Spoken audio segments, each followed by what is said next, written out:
Hola, buenos días a todos, doctoras y doctores y pacientes. El tema que sigue es ¿qué es la artritis reumatoide y a qué edad es más frecuente? Lo presenta la doctora Grisel Valero. Ella es especialista en medicina interna, egresada del Hospital Juárez de México. También tiene subespecialidad en reumatología, egresada del Instituto Nacional de Cancerología, Ignacio Chávez, y actualmente se desempeña como médica adscrita al Servicio de Reumatología del Hospital General Regional 196 de Linz, en el Estado de México, y como médica adscrita al Servicio de Medicina Interna del Hospital Juárez de México. El tema es ¿qué es la artritis reumatoide y a qué edad es más frecuente? Esperamos sus preguntas para la doctora. Bienvenida, doctora, le doy la más cordial bienvenida. Buenos días, adelante. Hola, buenos días. Vamos a compartir la pantalla, ya se ve, ¿verdad? Es correcto, ahí está la pantalla. Ya está la pantalla compartida. Bueno, pues muy buenos días a todos y a todas. Pues me da mucho gusto poder ser parte de esta jornada y de poder platicar con ustedes, así también como ser parte pues de un granito de ayuda para también las asociaciones de todos los pacientes que tienen alguna enfermedad reumática y que pues bueno, luego surgen dudas que no siempre las damos en el consultorio, etcétera, etcétera. Entonces pues si tienen alguna situación o alguna inquietud que surja después de esta plática, pues estoy a la orden. Entonces, vamos a ver hoy qué es la artritis reumatoide y a qué edad es más frecuente. Entonces, pues la artritis reumatoide, ¿qué es esta enfermedad? Bueno, se considera en general que es una enfermedad de carácter crónico. Esto lo que quiere decir es que, bueno, desafortunadamente a la fecha no existe una cura, sin embargo, existen muchos tratamientos que pueden ayudar a controlarla y que pues una vez controlada pueden ayudar a tener una mejor calidad de vida y pues puede permitir hacer una vida prácticamente normal. Es de carácter autoinmunitario. ¿Esto qué quiere decir? Que por algunas razones que todavía no están bien dilucidadas, nuestras defensas atacan a nuestros tejidos. En esta enfermedad, pues el blanco principal es las articulaciones sinoviales. Sin embargo, al ser de carácter sistémico, si bien las principales blancos de la afección no son las articulaciones sinoviales, también puede afectar a otros órganos. Entonces, esto es importante porque también esto puede generar malestar general, puede generar algunos síntomas constitucionales como pérdida de peso, mucha fatiga, mucho cansancio, malestar en general. Lo cual pues genera pues todo un espectro de varias otras manifestaciones en general. Entonces, para tener como un concepto un poco más claro, pues bueno, aquí vamos a poner una imagen, un dibujo para checar de qué estamos hablando. Prácticamente aquí, bueno, a su lado izquierdo tenemos una articulación sana. Entonces la articulación en la coyuntura, como algunos de ustedes seguramente la han de conocer, está conformada pues por dos huesitos, ¿no? Que están juntos. Los huesitos a nivel de donde se junta con el otro huesito, tienen una capa que la recubre, o un cojincito, un cojinete, ¿no? Que se llama cartílago. Ese cartílago permite que la articulación se desplace suavemente, sin que truene, sin que crepite, entre otras cosas. Y esto está recubierto por una capsulita o una mallita, como le digo a algunos de mis pacientes, que se llama membrana sinovial, que es la que se encarga de proteger esta articulación. Y adentro de esta misma articulación, pues tenemos cierto grado, cierta cantidad de líquido sinovial, que es, por así decirlo, como un aceitito que se encarga de lubricar las articulaciones y de hacer que el movimiento sea más suave, más sin mayor problema y sin dolor, obviamente, y pues también se encarga aquí de proteger y de nutrir esta zona de los huesos, la parte distal, las articulaciones. Entonces, esta es una articulación normal en la cual pues prácticamente nuestra sinovia o nuestra membrana sinovial se encuentra pues delgadita, flaquita, no genera mayor problema en aumento de volumen. Y pues obviamente ya cuando tenemos esta situación, cuando ya alguien tiene artritis reumatoide, ¿qué es lo que ocurre? Principalmente se empieza a inflamar esta misma capita, que si ustedes ven aquí está muy delgadita, muy flaquita, aquí ya se encuentra inflamada. Entonces, esta inflamación, obviamente, como está más grueso de lo normal, puede producir aumento de volumen en las articulaciones, y esa es la razón por la cual una de las manifestaciones es justo que haya aumento de volumen a nivel de las articulaciones, y se ven como boluditas, como en forma de uso, ¿no? Esto también puede generar aumento en la cantidad de líquido sinovial, que también pues se ve reflejado en el aumento de volumen de la articulación. Y obviamente si nosotros dejamos que pase la enfermedad, que vaya transcurriendo sin tratamiento, esto puede generar daño en las articulaciones, un daño que se va a ver primero aquí a nivel del margen de la articulación, pero después se puede hacer pues prácticamente en la totalidad. En el curso del tiempo también, si dejamos que progrese la enfermedad, este espacio que existe entre un huesito y el otro se pueden ir reduciendo hasta que incluso se pueden ver pegadas las articulaciones, y esto al final, ya en una fase muy avanzada de la enfermedad, puede generar cambios en la alineación de las articulaciones, y entonces en vez de estar derechitas, así como tenemos aquí, pueden observarse desviaciones hacia alguna parte del cuerpo, casi siempre, ya sea hacia la región lateral o medial, dependiendo, o incluso hacia la región de enfrente, ¿no?, de los huesos. Y estos cambios pues son los que dan las manifestaciones clásicas o las complicaciones clásicas que me imagino en algunas personas ya habrán ustedes observado. Obviamente este daño, cuando nosotros dejamos que pase, ¿no?, sin que haya un tratamiento adecuado, sin que haya un seguimiento por un médico especialista en la materia, es un daño que ya es irreversible, desafortunadamente. Y esto, pues, cambio estructural, pues ya desafortunadamente no se revierte. Existen algunas otras medidas para ayudar a controlarla, ¿no? Pero si dejamos que camine la enfermedad, entonces esto puede dejar secuelas que son crónicas, secuelas que ya no son curables, por así decirlo. Entonces, ¿qué características o qué manifestaciones puede tener la enfermedad? Lo primero que puede tener una persona cuando empieza con datos de artritis reumatoide es dolor en las coyunturas, dolor en las articulaciones, y que es lo que nosotros los médicos conocemos como artralgia.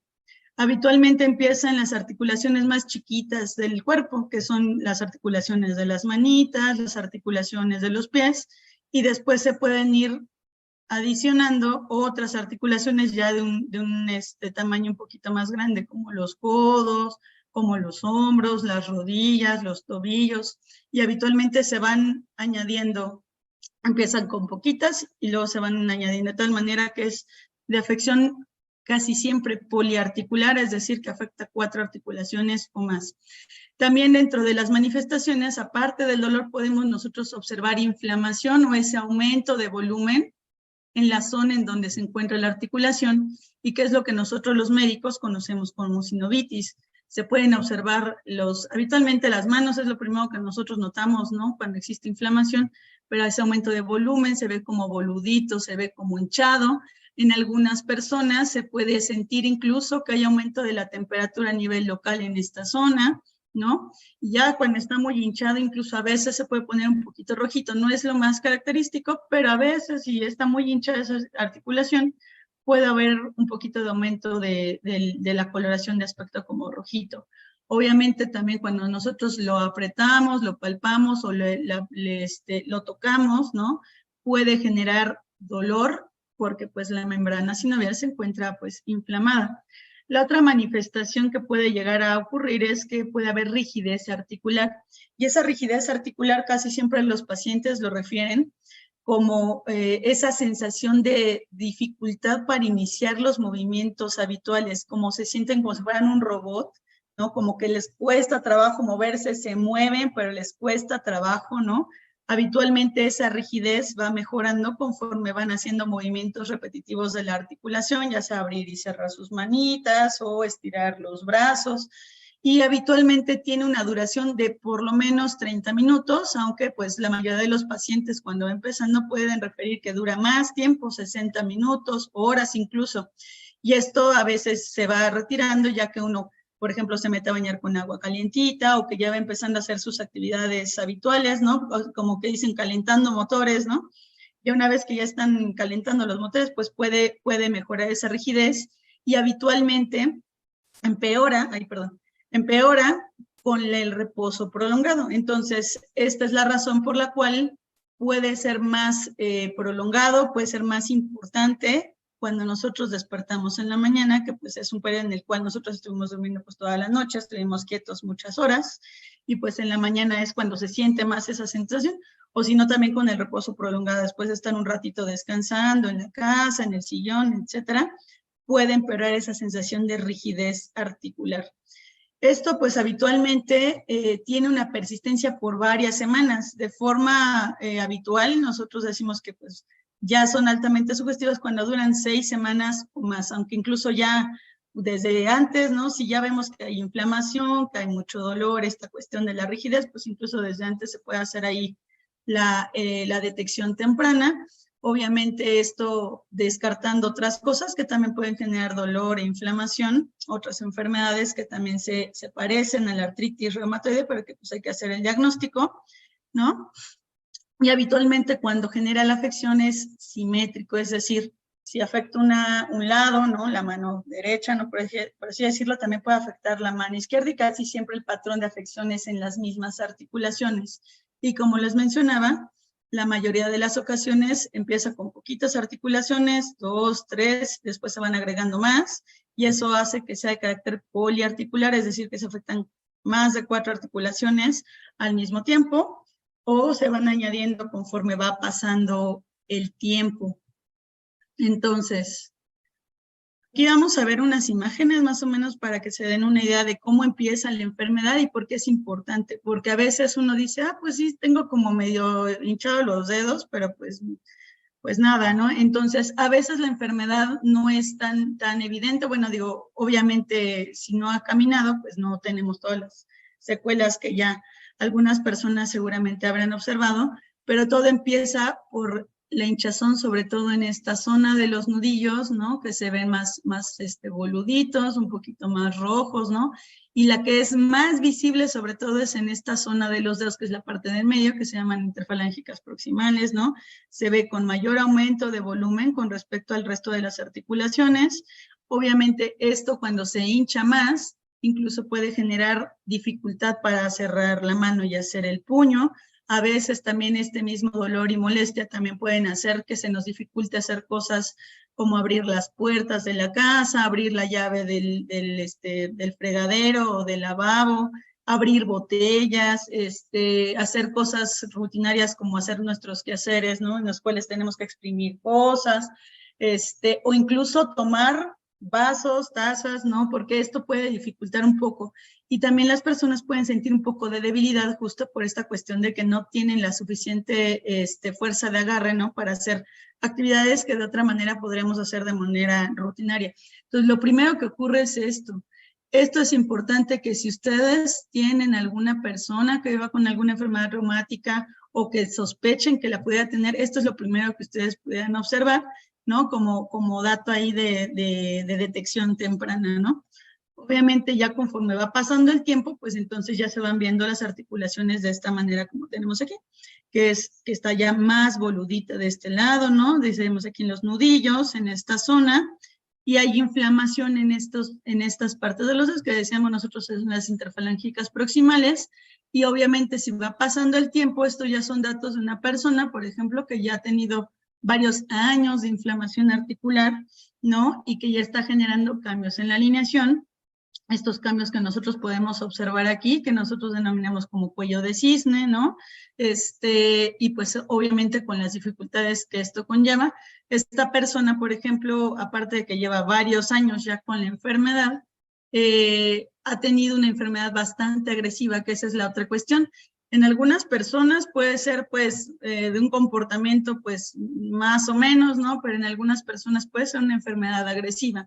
Entonces justo si nosotros detectamos que desde el principio es agresivo, inmediatamente hay que ir con su médico, ¿no? Su médico de cabecera o su reumatólogo, si es que ya ustedes cuentan con uno, para que entonces se implementen las medidas necesarias para evitar que esto genere daño articular, porque ya cuando tenemos daño articular podemos tener imágenes como esta, en las cuales incluso, por ejemplo, tenemos ya aquí adelgazamiento de los músculos que tenemos aquí en la mano, que se llaman interóseos, ¿no? Podemos ver aquí incluso aumento de volumen en otras zonas de la muñeca, cambios en la alineación como ese es, por ejemplo, este pulgar que está como si fuera una Z, ¿no?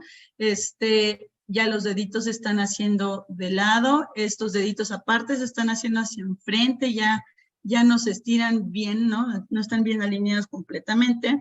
Y obviamente también, bueno, parte de que la enfermedad se comporte de manera agresiva, también implica que se puedan presentar en otras zonas del cuerpo, ¿no? O que pueda tener otras manifestaciones, como por ejemplo este paciente que tiene aquí unos nódulos reumatoides que pueden presentarse aquí en las superficies extensoras de los dedos, aunque también se pueden presentar en las superficies extensoras de los antebrazos, por ejemplo, o de las rodillas, ¿no? O algunas otras localizaciones que son más raras, ¿no? O que son más difíciles de detectar, pero que al final del día nos están hablando de que está afectando otros tejidos fuera de las articulaciones. Ya cada vez menos, afortunadamente, estamos viendo estas imágenes. Antes, pues bueno, cuando no había tantas cosas como ahora, ¿no? Pues la mayoría, ¿no? Tenían muchas secuelas como esto. Afortunadamente, ya con el gran arsenal de tratamientos que tenemos y con la detección cada vez más temprana de la enfermedad, estas imágenes se van observando menos, afortunadamente, y pues ya también los pacientes tienen menos dificultad para realizar sus actividades normales. Entonces, pues bueno, esto ya es algo muy avanzado, muy tarde, pero que afortunadamente cada vez vemos menos. Entonces, otros órganos pueden afectarse con la enfermedad. Se pueden afectar la piel, ¿no? Como decíamos, el tejido celular subcutáneo en esta zona, como la presencia de nódulos reumatoides, que no son esas como bolitas, y a veces algunas personas los confunden con tofos. Entonces, por eso es importante hacerse un chequeo bien adecuado con un médico experto en la materia, ¿no? Para que puedan detectar si esto es un nódulo, si esto es un tofo, si es otra cosa. También puede haber inflamación en los vasitos de la sangre, y que nosotros lo denominamos como vasculitis, ¿no? O sea, que se inflaman los vasitos y eso genera como unas manchas rojitas en la piel, y esas se ven como si fuera un puntilleo, ¿no? Sobre todo en los bracitos o en las piernas. Y esto pues puede llegar a ser muy doloroso o generar algunas úlceras inclusive. Otro órgano que también puede haberse afectado por la artritis reumatoide son los ojos, sobre todo cuando la enfermedad está muy brava, ¿no? Les digo yo a mis pacientes, puede afectar los ojos y pues puede generar esta zona de enrojecimiento importante en los ojos, que a veces no duele, ¿no? Pero pues obviamente esto no es normal, ¿no?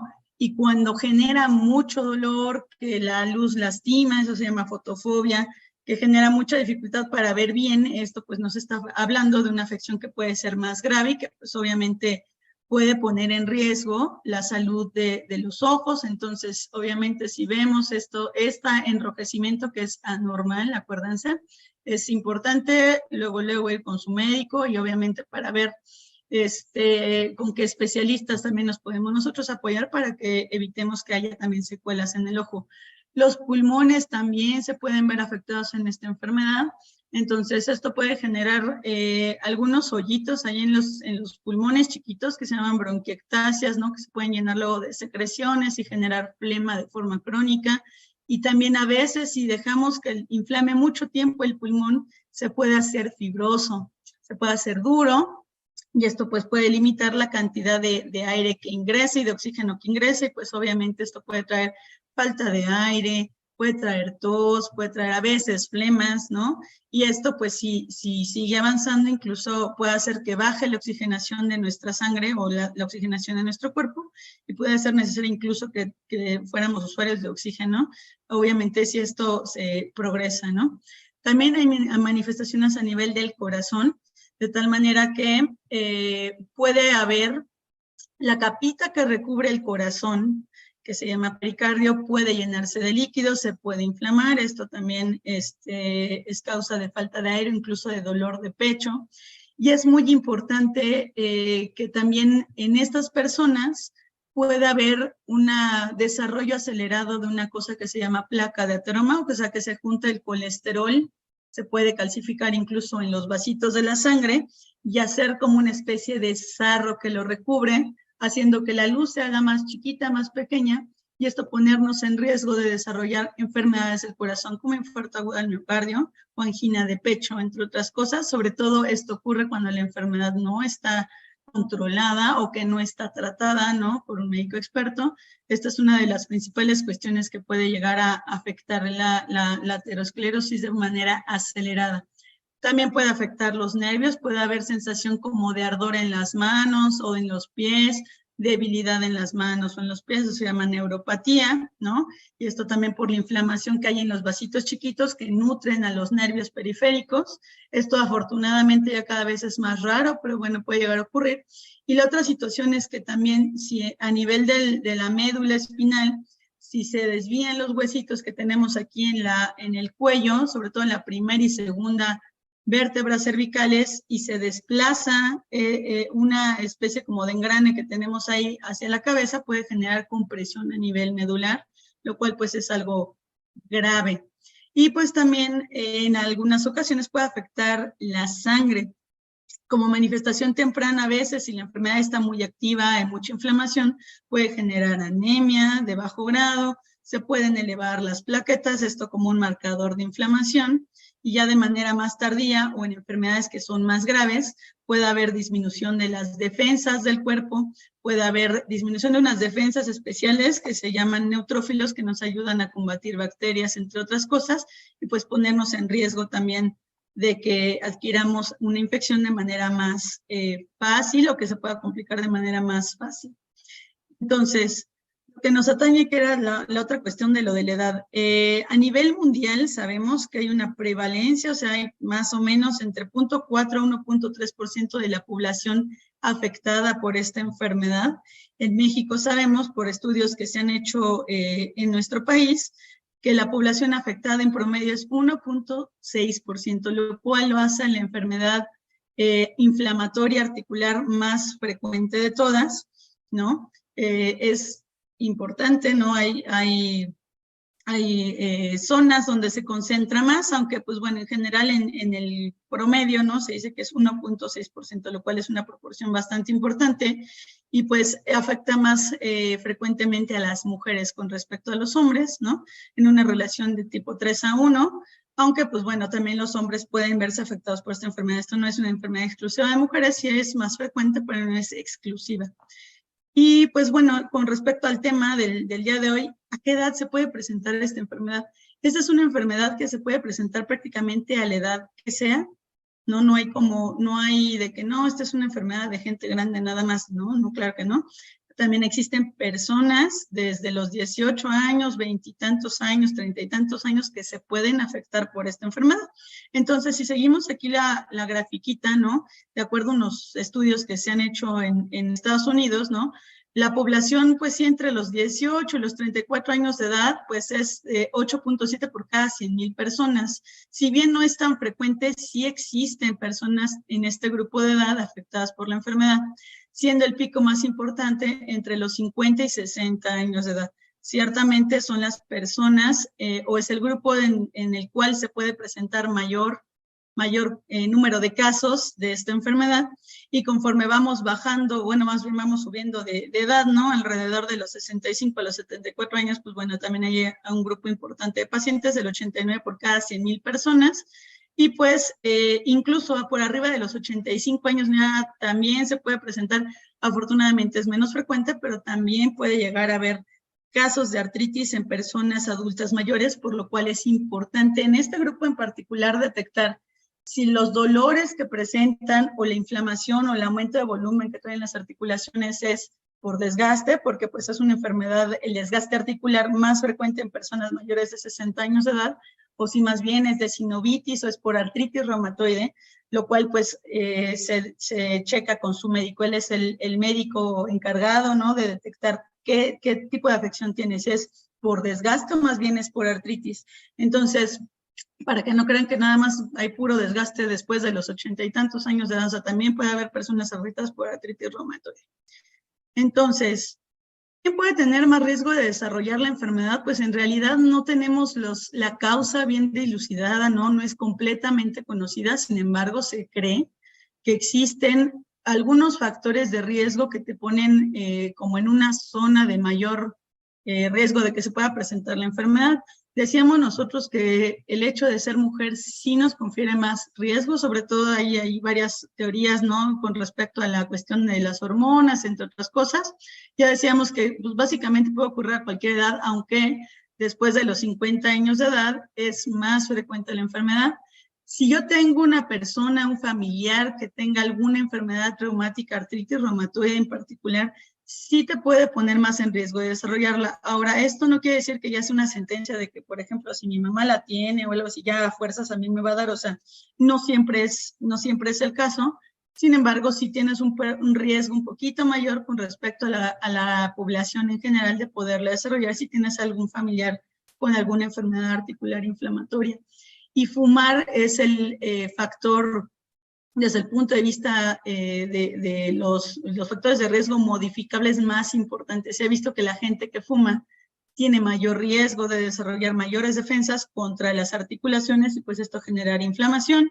También las personas que tienen sobrepeso u obesidad pueden tener mayor riesgo y que tengan una dieta que sea poco variada, poco sana, ¿no? Con muchos alimentos ultraprocesados, entre otras cosas, o tener una pobre salud oral, porque también se ha visto que algunas infecciones aquí a nivel de la encía pueden favorecer que se manifiesta la enfermedad, por lo cual pues es parte de esto, de nuestros cuidados, también acudir regularmente con el odontólogo.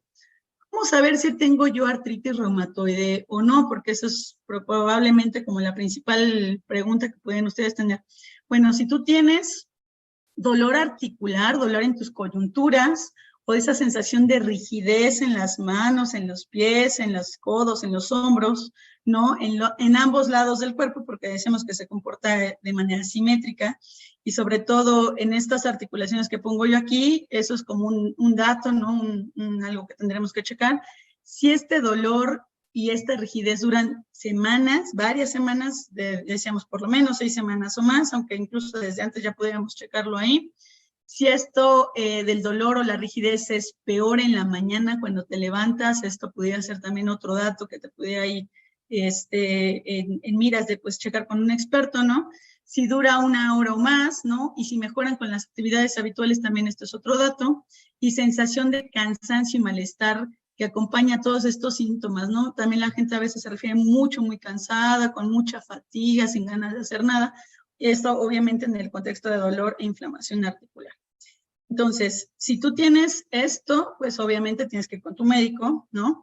Tu médico cuando te checa cómo te la va a diagnosticar, pues básicamente te hace algunas preguntas sobre tus síntomas, cómo se ha comportado en todos los síntomas y antecedentes médicos que son importantes porque también de acuerdo a los antecedentes de si tienes otras enfermedades, si tomas otros medicamentos, etcétera, también eso es importante para checar sobre todo el tratamiento que se te pudiera dar.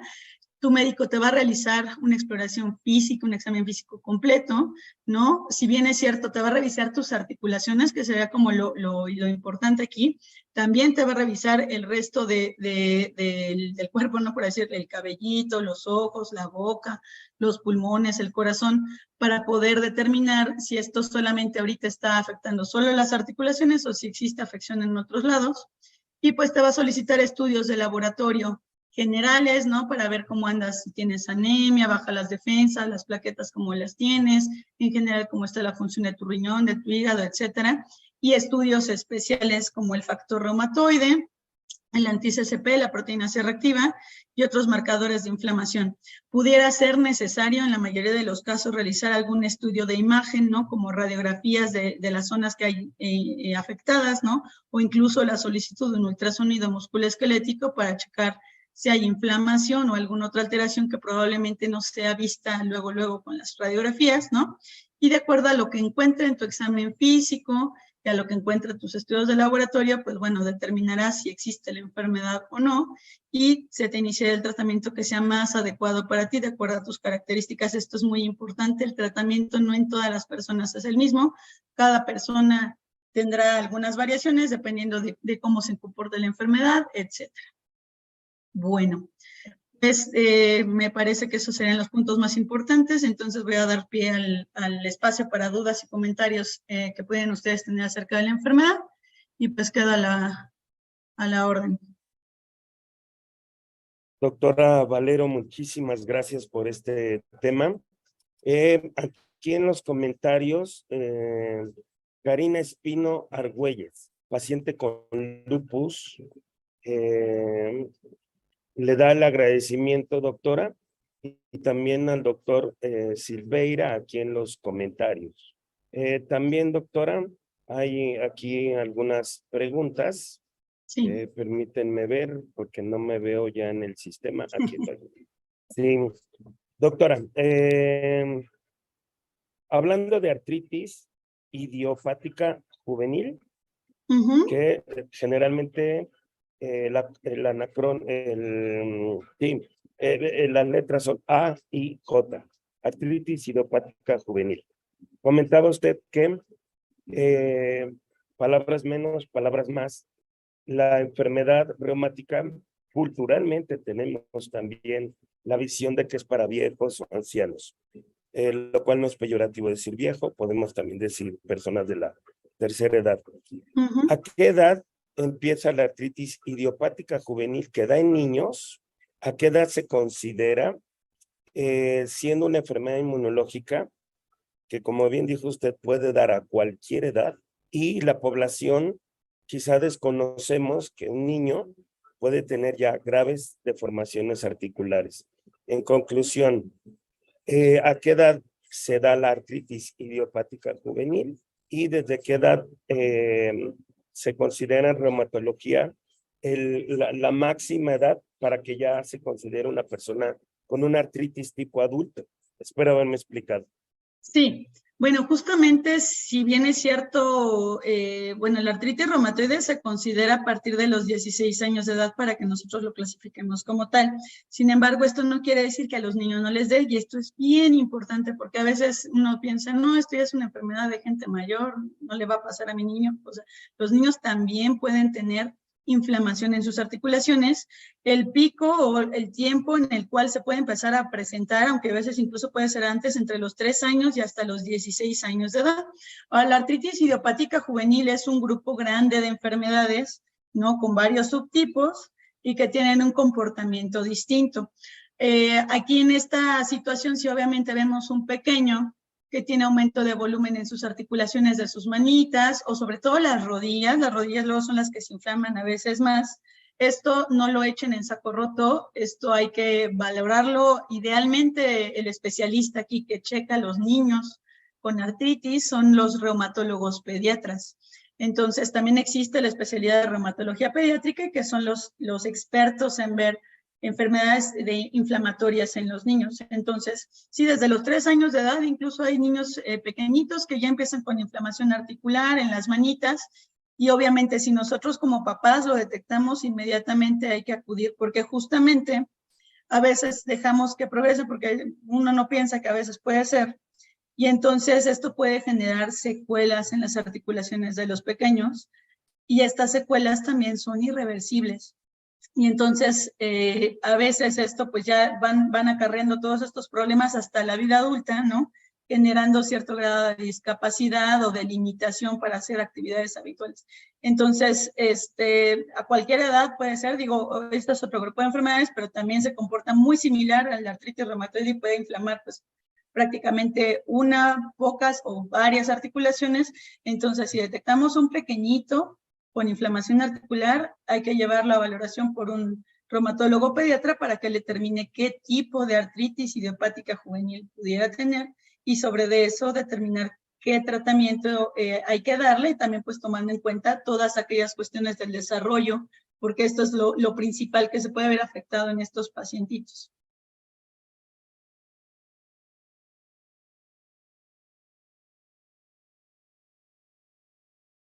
Está silenciado su micrófono.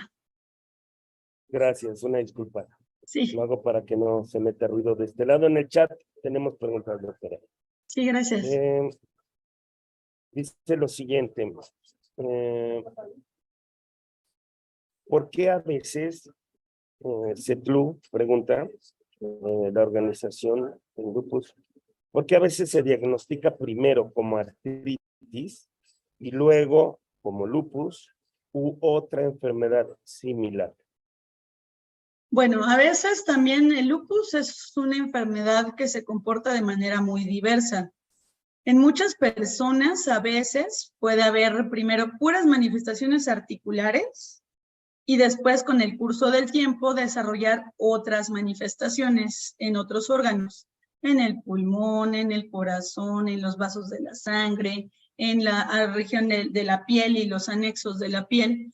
Entonces, a veces también es difícil, sobre todo cuando la detectamos de manera temprana, si solamente las manifestaciones son articulares y los estudios de sangre salen para esta enfermedad, pues entonces uno lo puede clasificar de primera instancia como tal, aunque después en el curso del tiempo pueda haber otras manifestaciones. A veces no siempre están todas las afecciones como diversas en el momento del diagnóstico y se pueden ir desarrollando después. Entonces, justo por esa razón, a veces se puede clasificar como artritis y después de esto, cuando se añaden otras manifestaciones, hacer ya después el diagnóstico complementario con lupus, aunque pues habitualmente hacemos varios estudios, ¿no? Para checar, sobre todo cuando son mujeres muy jóvenes, ¿no? Y tienen otros datos que no machan tanto ahí con la artritis, entonces hacen estudios adicionales que permiten determinar si se trata de una o de otra enfermedad. Aunque el tratamiento también, si son puras manifestaciones articulares en el lupus, no difiere mucho del de la artritis reumatoide. Es muy parecido, con una que otra cosa añadida, ¿no? Pero el tratamiento pudiera ser muy similar y obviamente después, si se manifiestan otras cosas, dañen otros órganos, entonces se puede hacer el cambio o adicionar medicamentos que nos ayuden a controlar estas manifestaciones.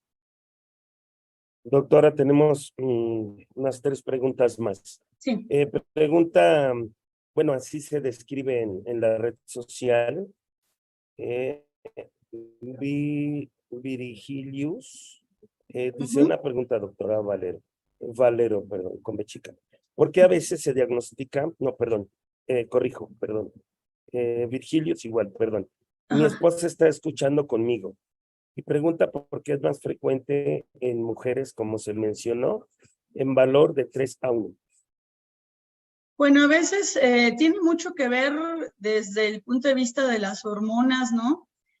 Cómo nosotros tenemos pues más cambios en la cuestión de las hormonas, pero sobre todo la cuestión hormonal es la que rige muchas veces por qué se manifiestan más las enfermedades autoinmunes en general, ¿no? Varias, muchas de nosotros en las mujeres. Si bien es muy importante la cuestión hormonal, no es la única. Entonces, también existen otras cuestiones, como ya habíamos mencionado, el medio ambiente, fumar, algunas infecciones incluso, que nos pueden conferir mayor riesgo de tener una enfermedad autoinmunitaria, aunque en el caso particular de las mujeres mucho tiene que ver las hormonas, no es lo único, pero pues es mucho de las teorías que apuntan a eso, pero básicamente es eso, ya también a nivel genético, también por los componentes de los genes, entre otras cosas. Ok, doctora Setlu, también la organización que se encuentra en Puebla, que manda cordiales saludos.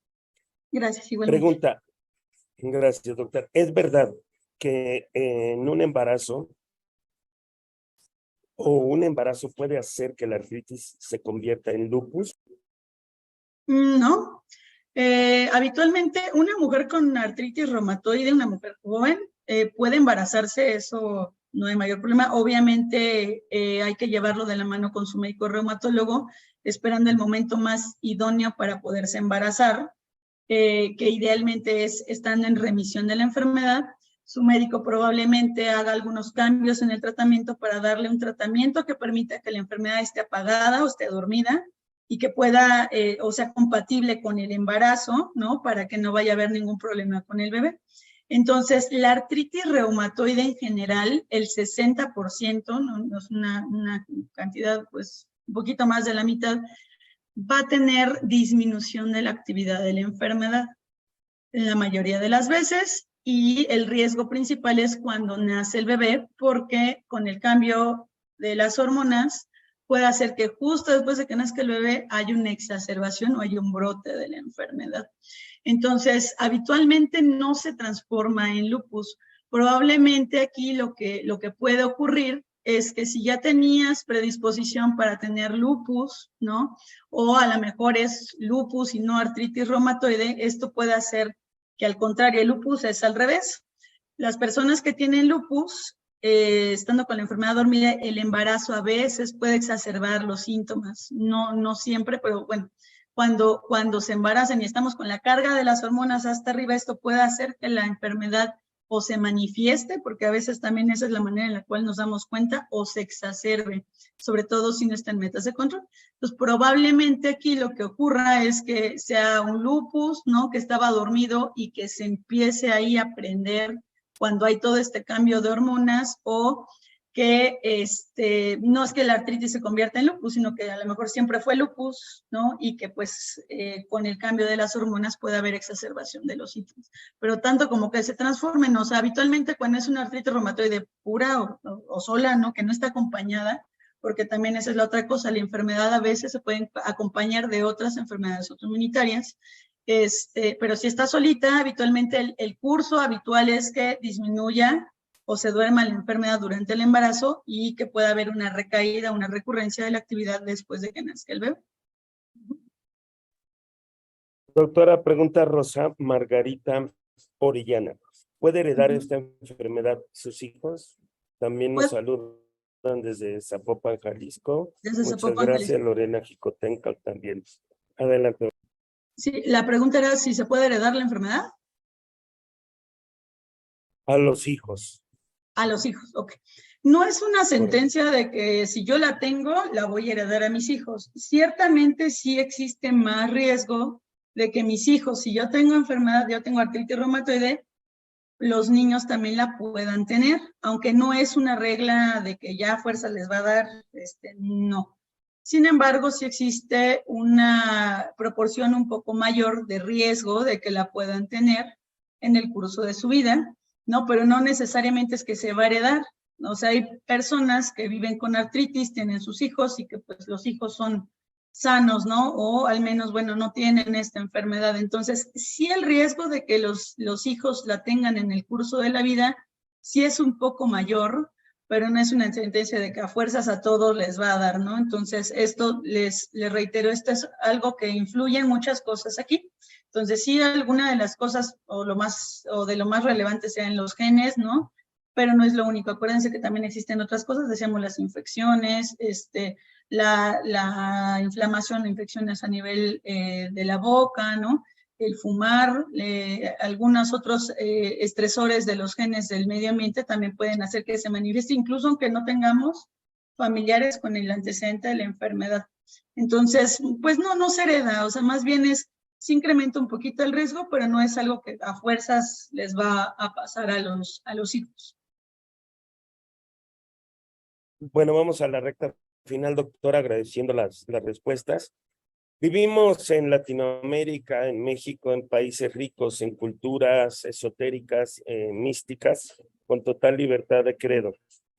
Sin embargo, al confrontarnos con los hechos del diagnóstico, ¿qué puede pasar a futuro si un paciente con artritis pese a su libertad de credo, pero tal vez practique algo alternativo que no sea adecuado en reumatología, tal vez algo filosófico, religioso, espiritual? ¿Qué pasa si una persona, tal vez por sus creencias, tal vez por la desesperación de encontrar una sanación al dolor, a continuar con su vida, se aleja del tratamiento en la enfermedad reumática, específicamente en su tema? Sí, mire, pues en general ninguna creencia religiosa está en contra de la enfermedad, digo, definitivamente no, aunque sí a veces algunas personas, justo como dice, por desesperación, como tienen mucho dolor, muchas molestias, tratan de ver también maneras alternativas de aliviar la enfermedad. Hay algunas cosas fuera del tratamiento farmacológico que sí pueden ayudar en mucho al tratamiento. muchas cosas como una alimentación adecuada, una alimentación sana, llevar hábitos de vida saludables en general, no fumar, que es lo principal, hacer un poquito de ejercicio, de resistencia, de fuerza, ¿no? Para que también eso ayude un poco a no perder masa muscular, ya que también las articulaciones se mantengan móviles. Pero lo que sí definitivamente no está aprobado por la ciencia médica, ¿no? O por lo que nosotros hemos ido estudiando conforme va pasando el tiempo, que cada día se descubren nuevas cosas, son remedios que no están aprobados como tal por algún organismo científico. Hay algunas veces en que les venden a algunas personas remedios mágicos o remedios milagro, ¿no? Que les prometen curarle la enfermedad sin tomar ningún medicamento.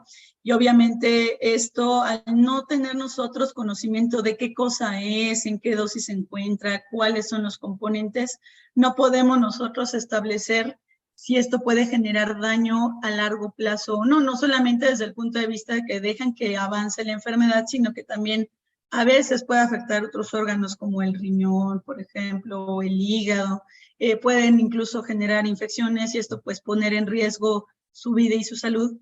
Entonces, yo, de acuerdo a esto, pues les invito a que si tienen alguna molestia en sus articulaciones, si tienen alguna inflamación o alguno de los datos o síntomas que nosotros acabamos de comentar aquí, se acerquen con su médico de cabecera, su médico de primer contacto. Incluso los médicos tienen conocimiento de las afecciones articulares. Obviamente, si ellos notan alguna cosa alterada, lo referirán con un especialista en la materia, es un médico reumatólogo o una reumatóloga, para que analice sus datos clínicos y de acuerdo a todo lo que hay detrás, ¿no? Que decíamos otras enfermedades o toma otros medicamentos, etcétera, etcétera, pueden establecer qué tratamiento es el mejor para ayudarlo a que disminuya la actividad de la enfermedad, a que se duerma esa enfermedad y que nos permita llevar una calidad de vida mejor y una vida completamente normal. Ningún remedio que ni les digan qué cosa es, ni de dónde salió, ni nada, no puede ser algo bueno. Entonces sí les invito a que no tomen cosas que no están aprobadas por ningún organismo serio, porque puede generar serios riesgos o daños a la salud.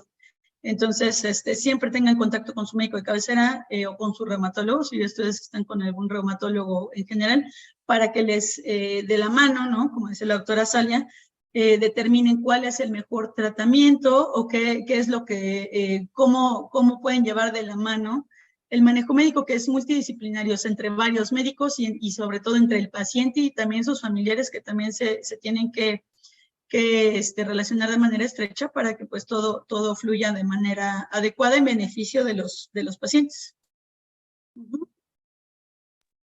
Bien, y para despedir a la doctora como se merece por su gentileza, su preparación, la última pregunta es, antes de despedirnos, doctora, ¿qué otra enfermedad se puede desencadenar a partir de tener artritis reumatoide? Bueno, la artritis reumatoide en general puede acompañarse a veces, no siempre, de varias enfermedades. Se puede acompañar, por ejemplo, en las personas adultas mayores es muy frecuente que coexistan el desgaste articular y la artritis. Eso sería como lo más frecuente. Desde el punto de vista de la inmunidad, se puede también agregar otras enfermedades como el síndrome de Sjögren, que es una enfermedad que se caracteriza principalmente por secar las mucosas del cuerpo, la boca, los ojos. También puede generar dolor articular. Esto también es una enfermedad de causa autoinmunitaria y que el blanco aquí principal son las mucosas, aunque también puede afectar otros órganos. Entonces, a veces se puede acompañar de esta enfermedad. Esto pues obviamente se determina haciendo la revisión completa que decíamos y haciendo unos estudios adicionales. A veces, no tan frecuentemente, pero a veces también la artritis y el lupus pueden coexistir también pueden estar presentes al mismo tiempo, ¿no? Entonces también esto es importante también checarlo con su médico. Y pues hay otras mezclas que son mucho menos frecuentes, ¿no? Con esclerosis sistémica, por ejemplo, ¿no? Entre otras. Y pues obviamente la enfermedad en el curso, si nosotros hacemos, si no se le da un adecuado seguimiento, bueno, pues también puede desencadenar enfermedades cardiovasculares, ¿no? Como decíamos, enfermedades a nivel del pulmón. Y obviamente también si dejamos que camine en el curso del tiempo, secuelas a nivel de otros órganos y sistemas. Entonces, por esto es importante que lleven un seguimiento regular, ¿no? Para poder detectar todo esto con tiempo, ¿no? Y darle el tratamiento que requiere en cada caso, en cada paciente. Bien, hasta aquí con la ponencia de la doctora Grisel Valero, a quien estamos muy agradecidos. Recuerden Gracias a que ustedes. pese a el contrario, doctora, además de su previo currículum en reumatología, recuerden que actualmente se desempeña como médica adscrita al servicio de reumatología del Hospital General Regional 196 del IMSS del Estado de México para las personas que están cerca, y está como médica adscrita del Servicio de Medicina Interna del Hospital Juárez de México. Ahí la pueden localizar. El tema fue: ¿qué es la artritis reumatoide y a qué edad es más frecuente? Doctora Grisel Valero, reumatóloga, muchísimas gracias. Gracias a ustedes, gracias por el espacio, gracias a todos por estar pendientes y por escucharme.